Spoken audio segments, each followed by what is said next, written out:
that kind of experience goes all the way up to being a hotshot journalist for the New York Times. You know, you don't even make it into those circles unless you're already so deeply overwhelmed by doctrine and propaganda that you can't even think in other terms. And so you'll read, say, you know, liberal columnists in the New York Times very angrily saying, when people talk like this, nobody tells me what to write. I write anything I feel like, which is absolutely true.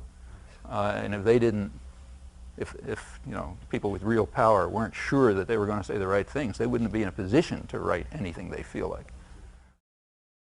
Well, how does that work? You know, it starts from childhood. It starts in kindergarten on television. There's selection for obedience from the very first moment. I mean, you just think about, I mean, I'm guessing, maybe I'm wrong, so you tell me if I'm wrong, but at least when I think about my own school experience or any other school experience I know about, there was selection for obedience. I mean, I ended up going to fancy colleges like this place. And the way I did it was, I know exactly how I did it, by shutting up, you know.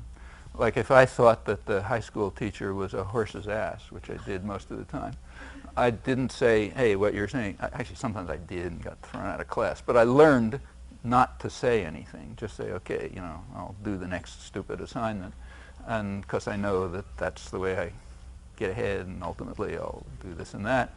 You know, if you have, you know, whatever ability it takes to do this kind of thing, and you are sufficiently disciplined and passive, you sort of make it through up to the higher echelons.